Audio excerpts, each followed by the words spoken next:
We shall now be talking about industrial policy. After studying this module, you would understand the industrial policies framed by the central government from time to time.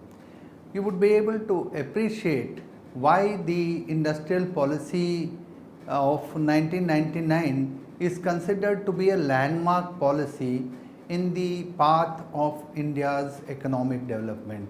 You would be able to compare the achievements attained during the adoption of the industrial policy prior to the reform period of 1991 and thereafter. You would be able to assess if the government has achieved its objectives in respect of the implementation of the industrial policies.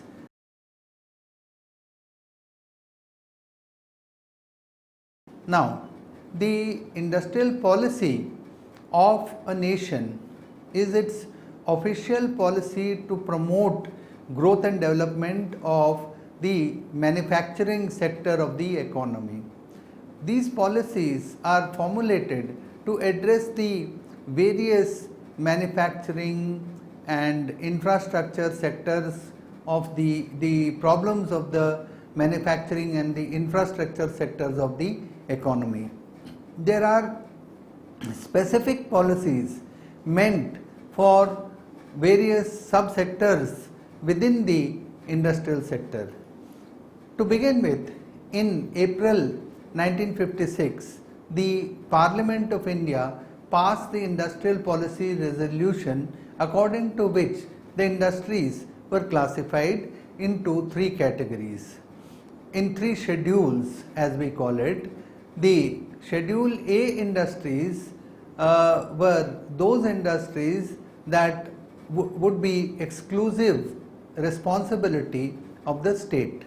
Schedule B industries included those industries which are the responsibility of the state owned as well as those owned by the private sector who would be supplementing the effort of the state. And Schedule C was meant to include the remaining industries which are left to be undertaken by the private sector. So, this was the main feature of the Industrial Policy Resolution 1956. As per this resolution, the objective of the social and economic policy of India was equitable distribution of wealth and the formation of a socialistic pattern of society. It was delivered with more controls done by the government machinery, and accordingly the industrial policy of 1956 is known as the economic constitution of the country because it is in keeping with what is known as the directive principles of state policy enshrined in the Constitution of India. Now, let us discuss the industrial policy up to 1991. Up to 1991, the industrial policy followed a conservative approach. It provided a protective environment for industry, and these are some of the features of the industrial policy up to 1991. Many industries were reserved for the public sector only. In most cases, the import substituting industries were reserved for the public sector. It was believed that the private sector did not have enough funds to invest in the case of the heavy industry and basic industries, and that the private sector would not really come forward for such areas where the return was low and the gestation period was very long. And therefore, many of the capital goods industries, the heavy industries, the infrastructural projects, all such projects which were more or less meant for the welfare of the economy rather than for profit making were actually reserved for the public sector. This is how the industrial policy played a role in developing the socialistic pattern of society. The public sector was dominant in the entire economy, and constitutional priority of the socialistic pattern of society was laid down in the preamble of the constitution, and this feature had made the economy give a increasingly important role to the public sector, although it must be admitted at certain times that this whole policy was questioned by many people, because it was believed that the public sector was not efficient. However, on the other hand, there was a constitutional obligation on the central government to follow the socialistic pattern of society, and therefore many areas in industry were to some extent justifiedly reserved for the public sector. A large number of restrictions were placed on the private sector firms.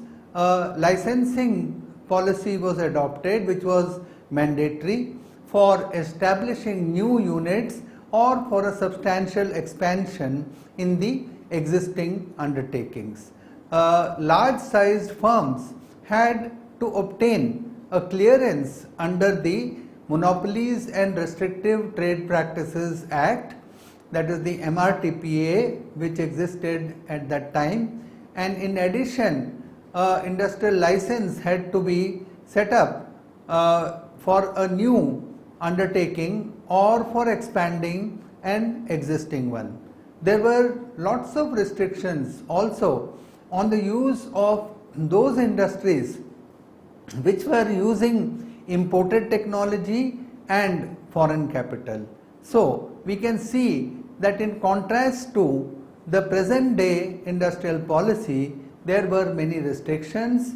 There was a thrust towards the socialistic pattern of society. The private sector was curtailed in many ways, and the dominant industry in the form of heavy industry, capital goods industries and basic industries were all actually assigned in a sense to the public sector industry. Having encountered problems in the previous policies, in the previous policy regime, the new industrial policy was framed and in 1991, and as you would be aware, 1991 being a threshold year, it was the year in which economic liberalization was set out, and India actually set out onto a new path of liberalization, privatization, and further to that to globalization, with the aim of the continuity in change. The new industrial policy of 1991 was introduced. It aimed to correct and improve the distortions in the industrial structure of the economy as it existed since 1956. This was the need of the hour. It was the need of the hour to improve upon the economic environment and the investment environment of the country. The policies that were being followed earlier was not very conducive to industrial growth and to investment. The policy was, the 1991 policy was a comprehensive document divided into 5 parts. These are the following parts of the overall industrial policy. First of all, we have the industrial licensing policy, the foreign investment policy, the foreign technology agreements policy, the policy on public sector, and finally we have the Monopoly and Restrictive Trade Practices Act, which is also known in general terms as the antitrust laws. Now let us first consider the industrial licensing policy.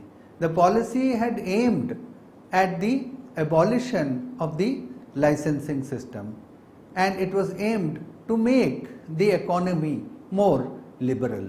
Only fewer industries are left where licensing has to be compulsorily, mandatorily obtained when such industries are being started. Some of these industries are actually still asked to be governed under this licensing system because of security concerns. So therefore, there are security concerns, there are strategic concerns, and sometimes there are also social reasons for such restrictions. A provision was made that the capital goods can be imported with an automatic clearance if adequate foreign exchange was available through foreign equity. That is, if a firm is receiving FDI in the form of foreign equity, then it was given some liberal allowance to import capital goods. And then let us talk about the investment climate, the policies governing the investment climate in the economy after 1991. This is also a part of the industrial policy. Foreign direct investment, as we are aware, is a form of investment where foreign interests or foreign businesses are interested in investing in what we call the host country, India being the host country, and the source from which the foreign direct investment comes is known as the home country. Now, the policy in regard to the foreign direct investment was opened up in 1991, and FDI was allowed in a large number of industries.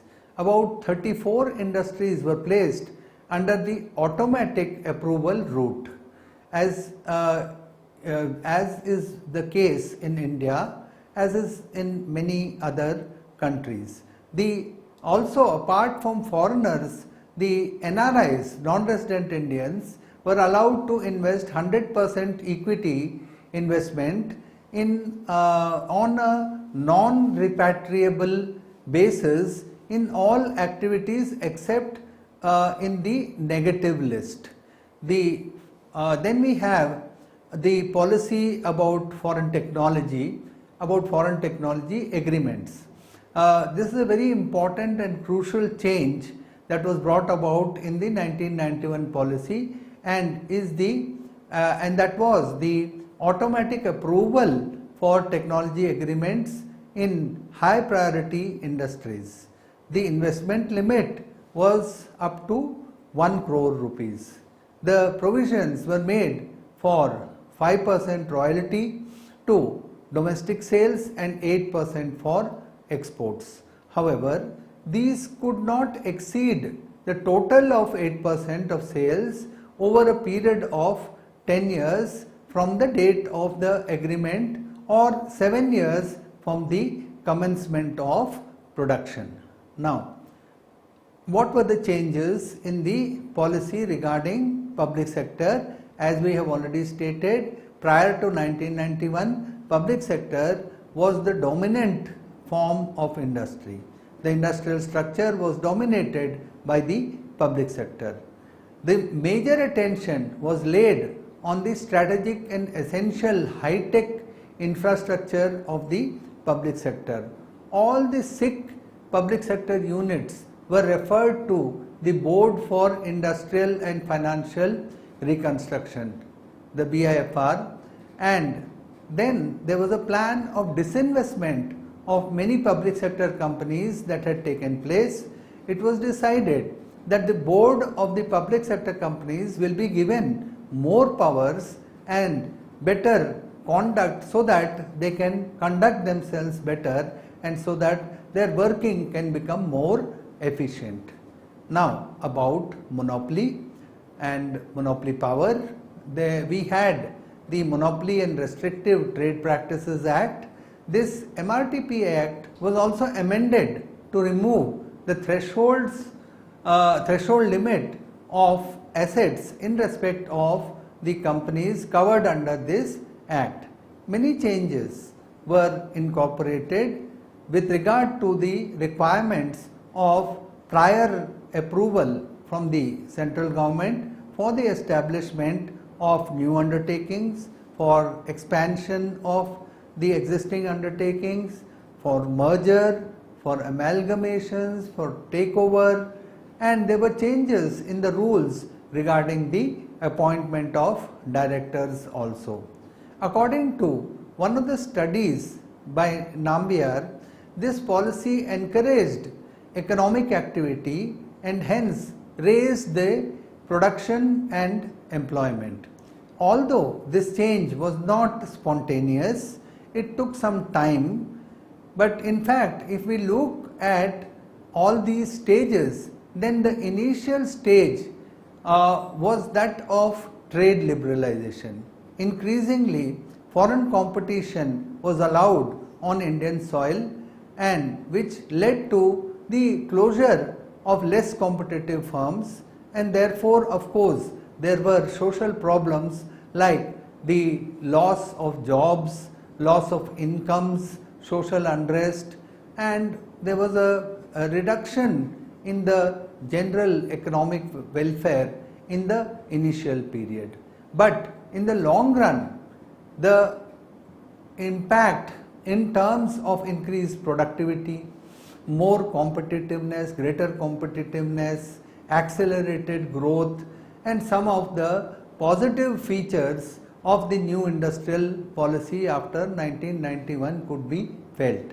In fact, the growth in the 90s was more robust than the growth that took place in the 80s, although the 80s themselves were not bad as far as the Indian economy is concerned, and although at that time also there was some initiation towards the end of the 80s for some kind of economic liberalization. Nevertheless, 90s was a completely different picture that arose in the context of the growth and the liberalization process.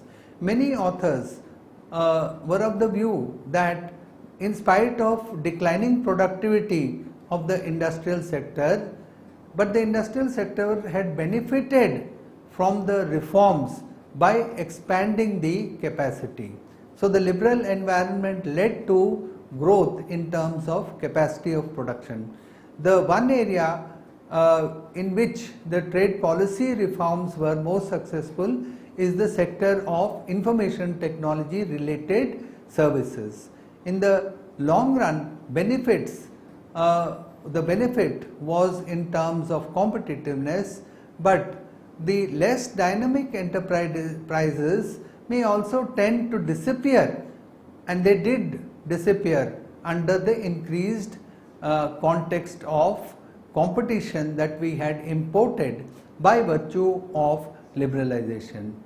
Athre and Kapoor concluded that after liberalization, the concentration declined, and in some industries the increase, and while it increased in certain other industries.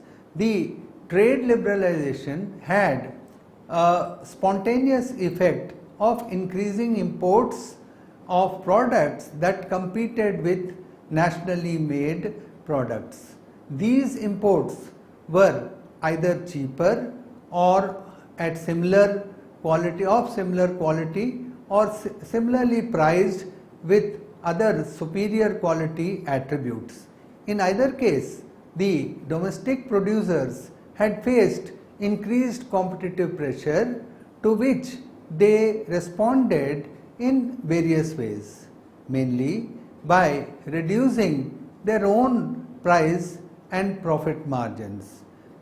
Now, the adjustment in the new market environment usually takes the form of various things that happen, such as cost cutting, product and quality improvement, product design, new products, organizational change, and so on. And all of this happened in the Indian domestic market, and this was because of the removal of protection and increased competition. Many of the weak enterprises, the loss-making enterprises, and the enterprises which were not really dynamic and were not catching up with the world economy in terms of better quality, better competitiveness, new products, variety and so on, were forced to merge with the stronger enterprises, the more active and the dynamic enterprises. To some extent, this did hamper the growth of indigenous industry. It meant that some of these industries were taken over by the FDI, which was allowed to enter into the Indian economy.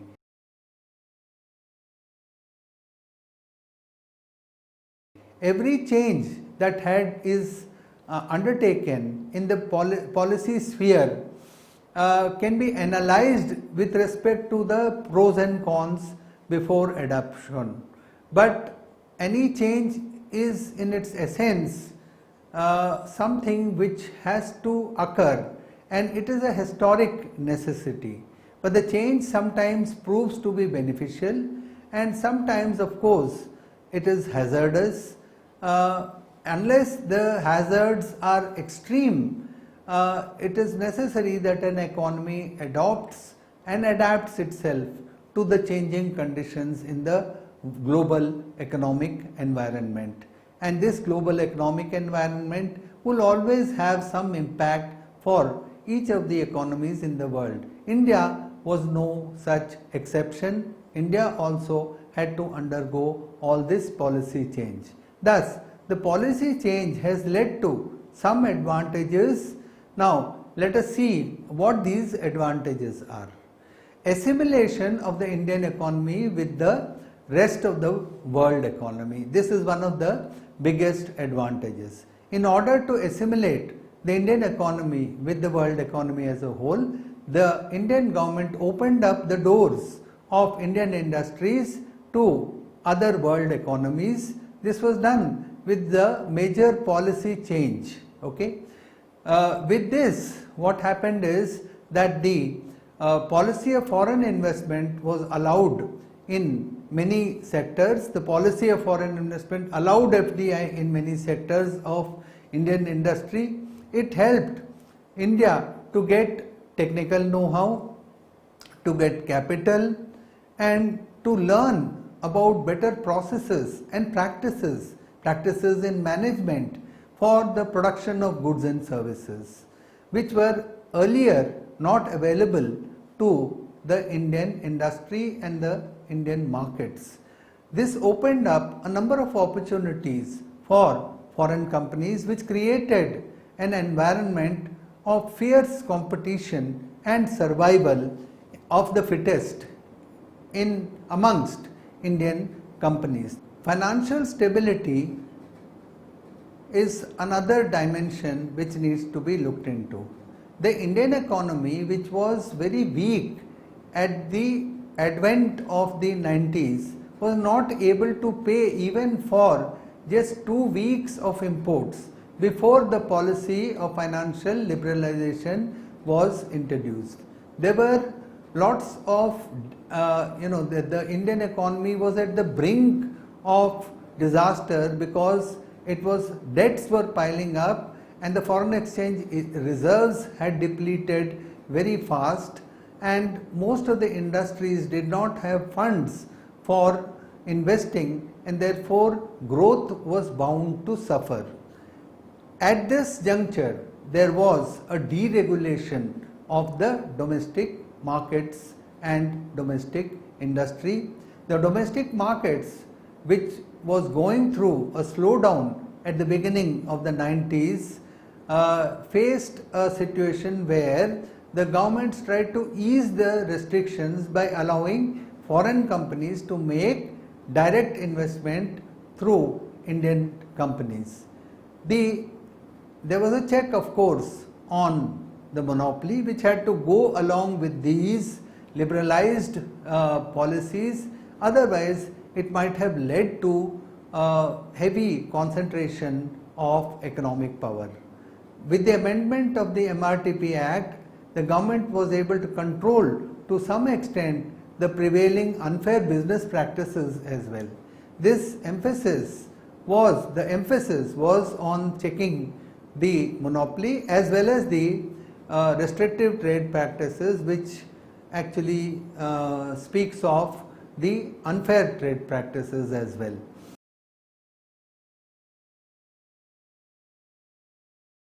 The merits of the 1991 policy, let us just see.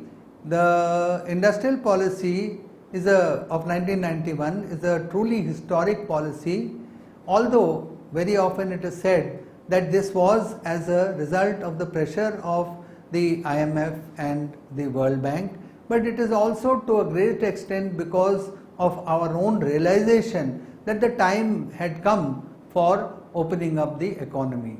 The change was overdue and it was welcomed by most people. The captains of Indian industry, they were gearing up to compete both internally and internationally, and to free themselves from the controls on the industry.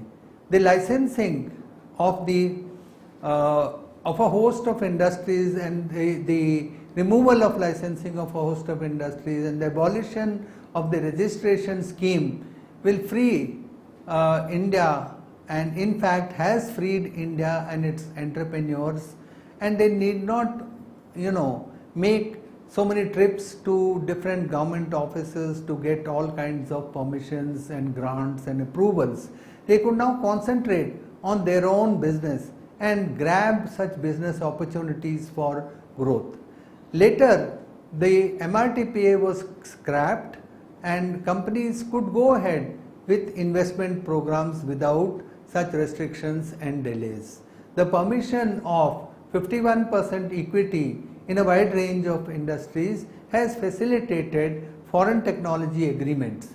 It will go a long way and will attract and has attracted the foreign investment and technology in many areas.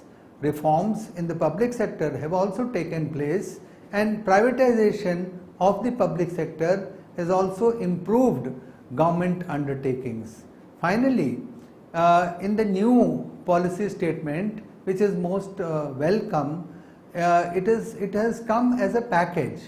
There's a greater reliance on the market. There is a bold attempt at deregulation and a desire to integrate with the world economy.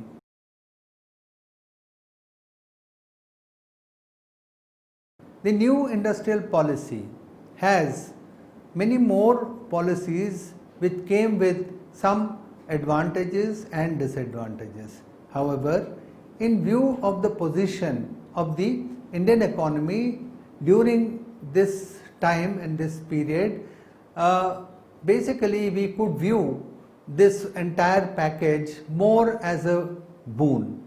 This policy aimed at the reduced role of the government, but it cannot be completely ignored. The government cannot be completely ignored. The government is an important part, an integral part of the economy, and always it will remain as a requirement, as a necessary evil, if we would like to call it, to play a regulatory role in the area of infrastructure and utilities, manufacturing industry, and it relies very strongly on the availability of at low cost of energy, transportation, communication.